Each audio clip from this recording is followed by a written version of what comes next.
This video presentation is made possible by the SLO County Department of Education and the SLO Co-Arts Collaborative.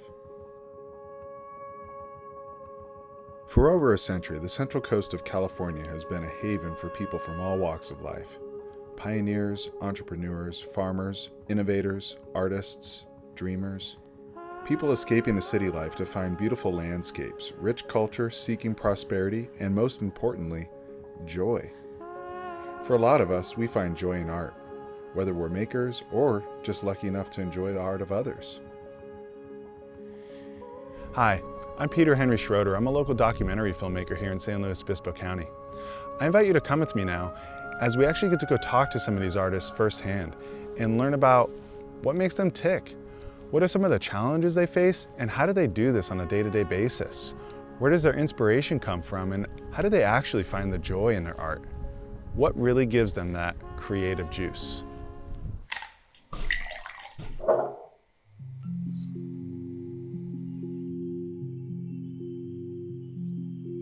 The main focus of the art that I do is for uplifting people, places, and spaces. Now, the mediums I use are whatever I can get my hands on. My favorite mediums are encaustic and acrylic.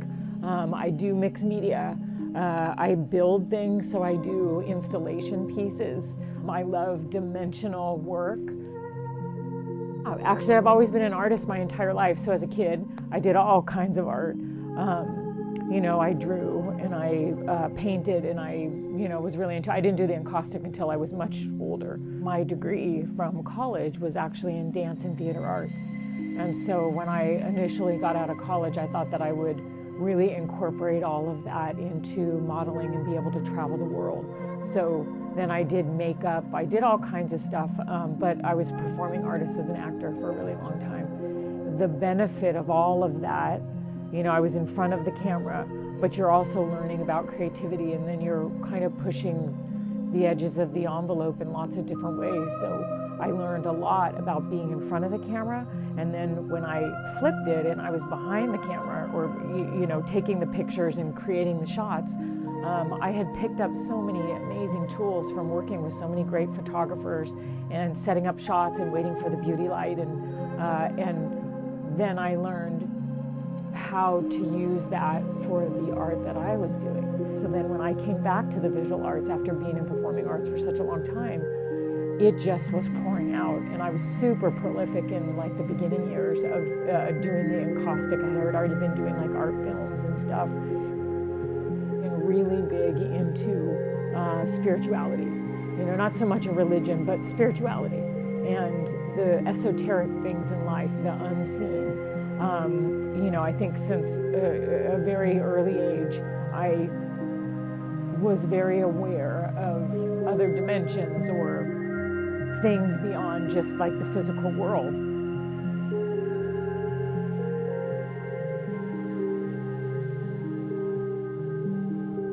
One of the biggest influencers in my work is Dr. Masaru Emoto, and the late Dr. Masaru Emoto. His Hado work, where he proved that our words have an impact on water, and our bodies are 80% water. The earth is 75% water. So everything that we're thinking and saying and speaking, that has an energy, and it affects and impacts all of that. So therefore it impacts our bodies and the whole planet, and basically the whole vibration and the resonance of it as a whole. So the focus of my artwork is really about shifting that in a positive way and making an impact in a positive way. Okay, so I'd like to show you some of the work in my gallery. Ganesha, who is one of my favorite Hindu deities. That is a combination of photography, encaustic, and mixed media. So all of these stones are actually laid in the encaustic medium. And so is the black pearl and the silver right in the headdress, and then the white pearl up above. This is another mixed media piece. It's primarily encaustic. This has a ton of found objects, feathers, stones. I used bornite, which is peacock ore, which is this stone right here, primarily because of its energetic properties.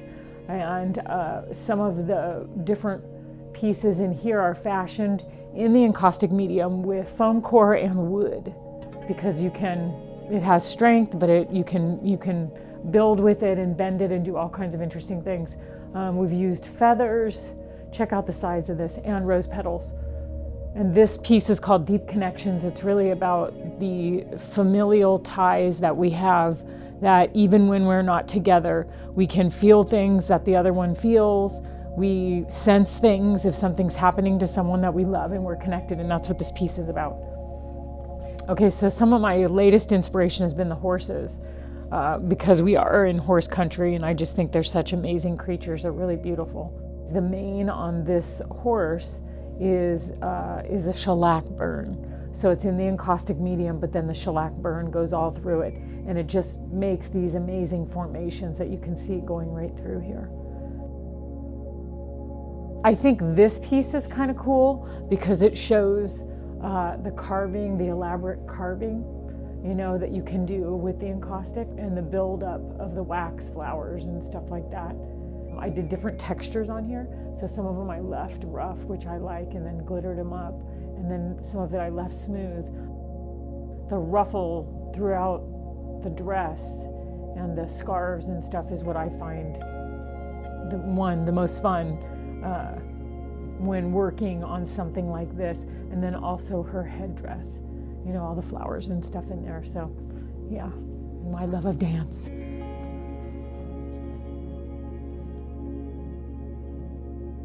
One of the latest collections that I've been working on is the spirit of the different animals and the energies that they represent. And so this is Spirit of the Tiger, and this one is an encaustic with garnets, quartz, fluorite, shungite, and black tourmaline. So all of these stones are a combination of, you can see the garnets pretty clearly and the quartz in here, but all around. And in each corner, there's a word. So strength, power, courage, and I bet you wouldn't guess this one, patience. Because a tiger, the spirit of the tiger, patience is one of the biggest things. Most people wouldn't think that. They would just think that this big fierce creature, and that really isn't necessarily so. And I love this piece. I love this piece because of the different textures and the patterning and the wax that that came out. And when I say that, if you look at it, you can see his paws are really like rough, and then the smoothness and the smoky in here. I just think it's absolutely beautiful. And his face and the shape of all of it, I just absolutely love it. So this piece is meant to not just like embody the energies of the tiger, but that those are enhanced by all of the crystals and the stones that are right over the words that you can't see because they're underneath it. So basically it's energizing those properties and that spirit and that strength of the tiger. So this piece is actually, I think it's pretty interesting. It's called Ho'oponopono Prayer. And the reason it's called that is because on the back of the wood panel, and I'm not sure if I told you this before, but in encaustic, the one requirement is that your substrate, whatever you're going to be painting on, has to be porous, and it also needs to be rigid or semi-rigid. So you could use a canvas as long as it's pulled tight. If not, your wax could crack. But on the back of this panel is written the Ho'oponopono Prayer, which is, I love you, thank you, please forgive me, I'm sorry. And it's written all across, covering the whole entire panel before the painting begins. And that is for the energy of that. And it's a Hawaiian clearing prayer that makes right with the ancestors. So I therefore thought, what if you put something like that in your space? What would it do? And what would it do painting on top of it? Because the wax is melting and changing. And so I think that whenever someone looks at it, they see what they need to see. Some people see angels, some people see faces, some people see abstract, some people just like the beauty of the abstraction and what's happening. Part of the underpainting on the interior part of this painting is from a digital art film called Swimming Through the Trees of Life. And it was really all about the connection of one. And there's a yogi and upward facing dog, which is a big heart opener. So the idea was opening up to that. So mixing those two together to combine all of those elements, that's what this piece is about. Okay, so this is part of the seaweed sculptures, and they're super dimensional. And obviously they all go together, but the big yahoo about this piece in the middle, this pave is in jade. And it's held together in the encaustic medium. And then this inner cavern is all built in the encaustic. I used real amethyst. You can see the amethyst right in here. And then this is actually a real geode.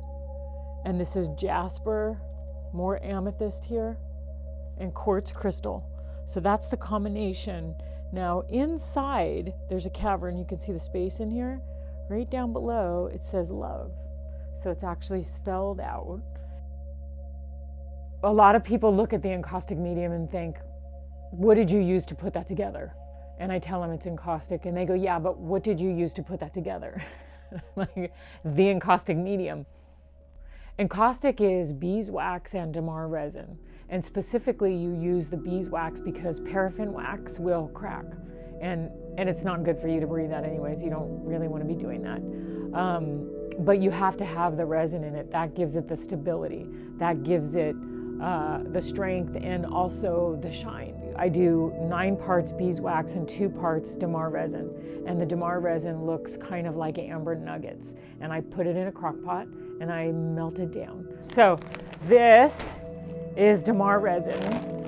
And this is one of the 2 components of the encaustic medium. The other is the beeswax, which is here.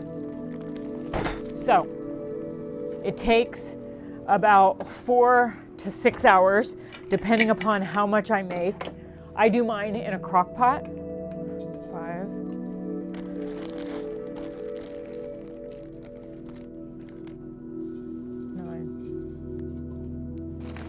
I'm gonna do 2.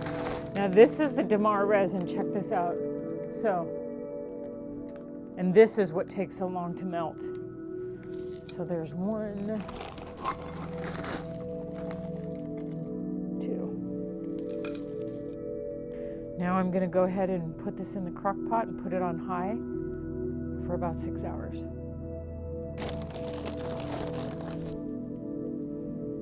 So then I put this on and then I let it cook. Some people do a little more wax, some people do a little more resin. If I'm going to be adding stones and different things into a piece that I'm creating, I'll add a little more damar resin. And I kind of just, I do it like a chef would do it. You kind of get an idea, I think I'm gonna do a little bit more, and I put a little bit more in.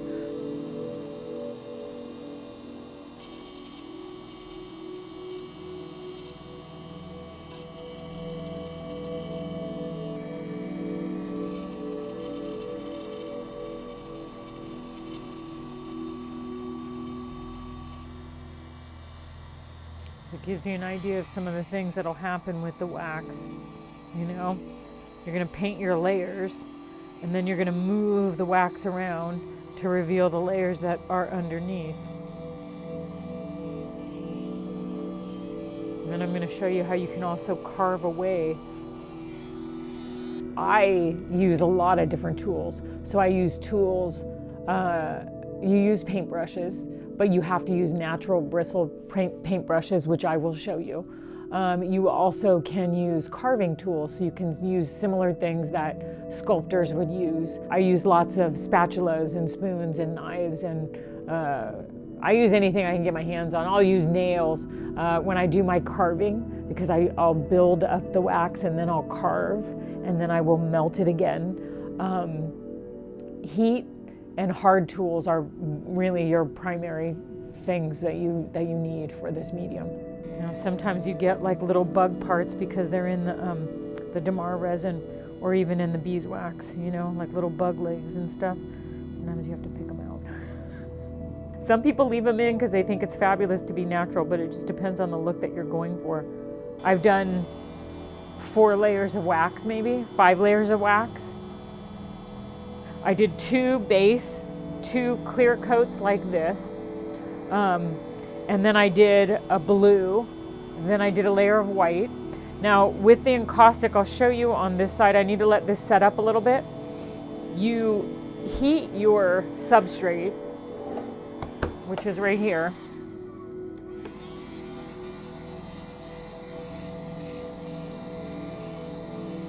Here's your brushes. So right now I'm just going to get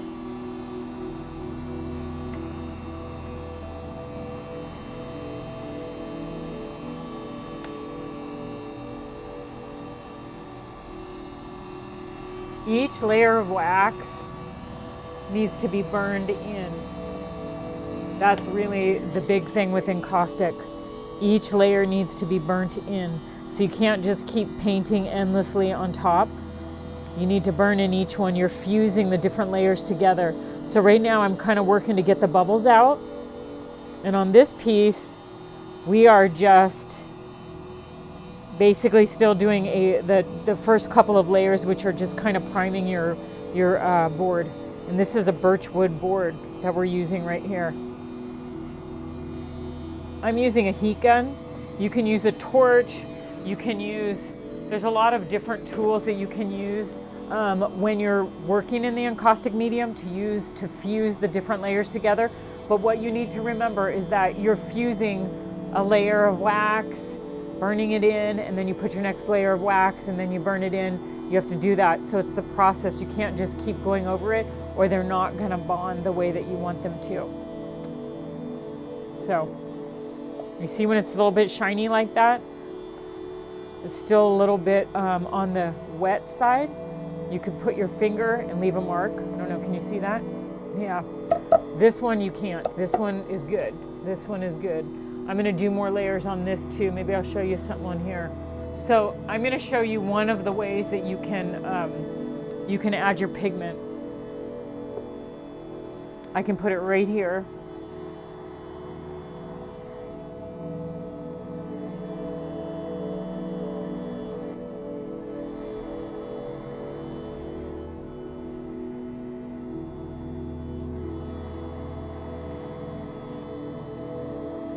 Okay, now,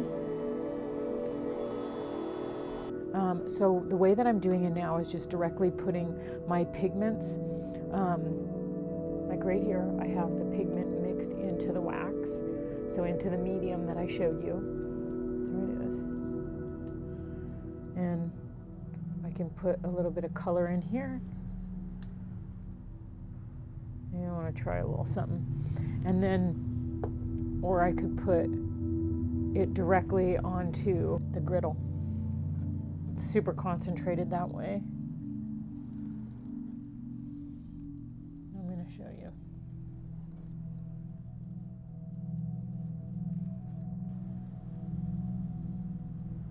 Okay.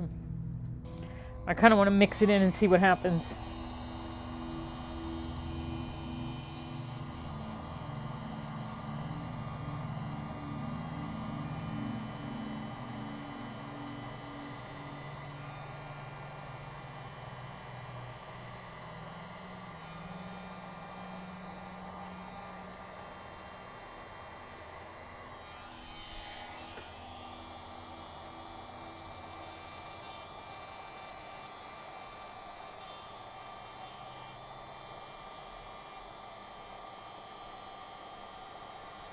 Pretty cool, huh? You can use your gun in different ways, like higher or lower, depending upon, like, let's say I don't really want to mess up this. I like this formation in here. I think that looks pretty neat, but I want to break this up.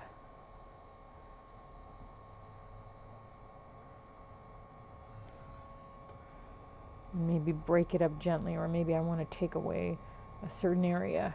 I'd put it on low like this. I'll let that solidify. I'll let that cool down for a minute. When you finish an encaustic piece, you have choices. You can buff it up and take the bloom off, which is part of the process of the wax. And the bloom is like, it's almost like a foggy layer that kind of comes up and it rises to the surface of the wax, and then you would wipe it off. So in the beginning, when you have a painting, it usually lasts for 3 to 6 months, the bloom.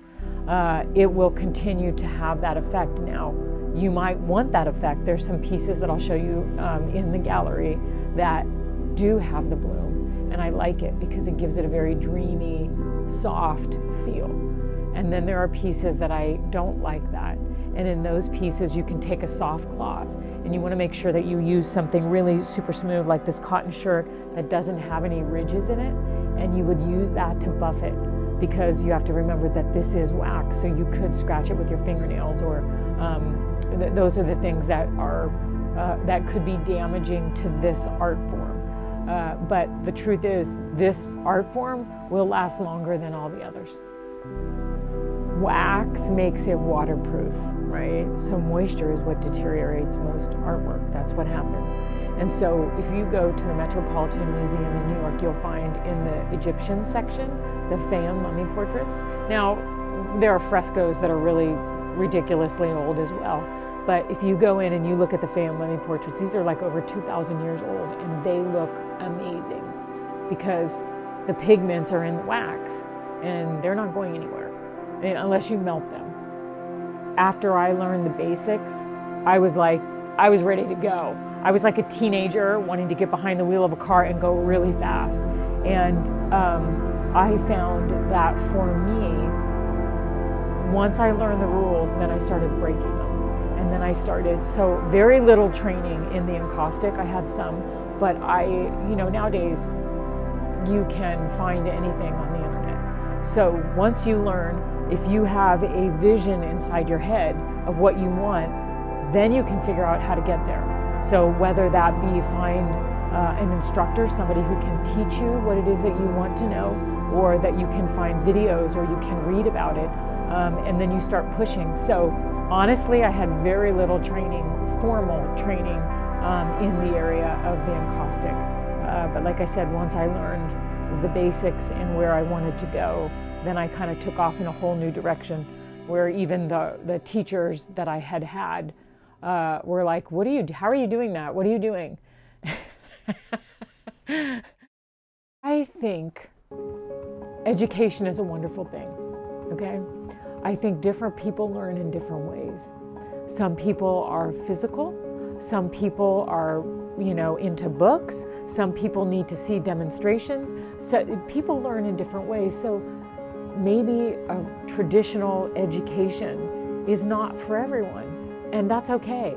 And so, I went to college, but I didn't study I studied the arts, but I didn't study the art that I'm actually doing at this moment.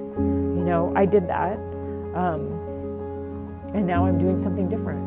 So that's to say that even, at a young age, especially for young people, try lots of things and don't feel like, oh my gosh, if I do this now, this is what I'm gonna have to do. No, you can change. You can recreate yourself. You can become a different kind of artist. You can become a different kind of anything. You can change yourself throughout your life. I think the best advice that I could give anyone, regardless of what your age is, if you are interested in art or you think you might be interested in art, I say try it. And don't judge yourself. Don't judge yourself at all. Just go for it.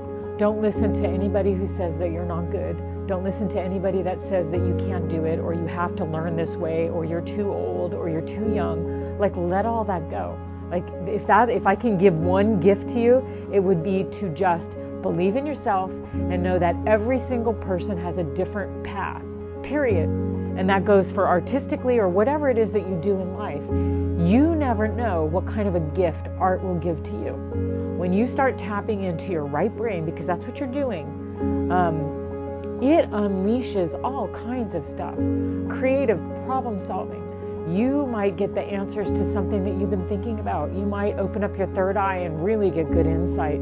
You just don't know what the gifts might be. So don't judge yourself. Don't be afraid. Don't be afraid to fail or to look stupid or for it not to be good. Just enjoy it. Embrace the process and that's it, and just let it go. Because, you know, I think I had a gift of a mother that was incredibly encouraging and not judgmental in that way. And then also, I don't really care what most other people think. I just do what I'm going to do. And so if I could impart one really great bit of wisdom, it would be that. Go for it. Don't let any of the negative thoughts in your head get in the way, and just do it. Just do it. I enjoy the meditative part of it. I enjoy tapping into the creativity. It's like a high that you get. Like there is a euphoric feeling when you are using your brainwaves in a different way, and it feels really good. Like if you've done yoga and you get a great yoga buzz, it's equivalent to that, but you're getting it, and I do believe it's because of what happens to your brainwaves when you're doing art. I get a sense of peace.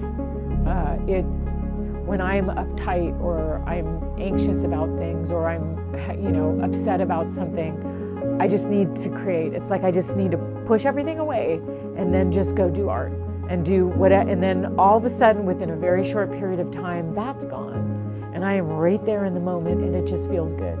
And, I think that's why so many people use it for PTSD. It's incredible. So, and it isn't just one kind, it's whatever works for you, and it might change. You might start off, drawing, and then you might go into something completely different. You might go into pottery or, watercolors or whatever. Just follow your heart. And so I would say just do that. Just follow your heart and just trust, because your heart is always going to lead you in the right direction, always.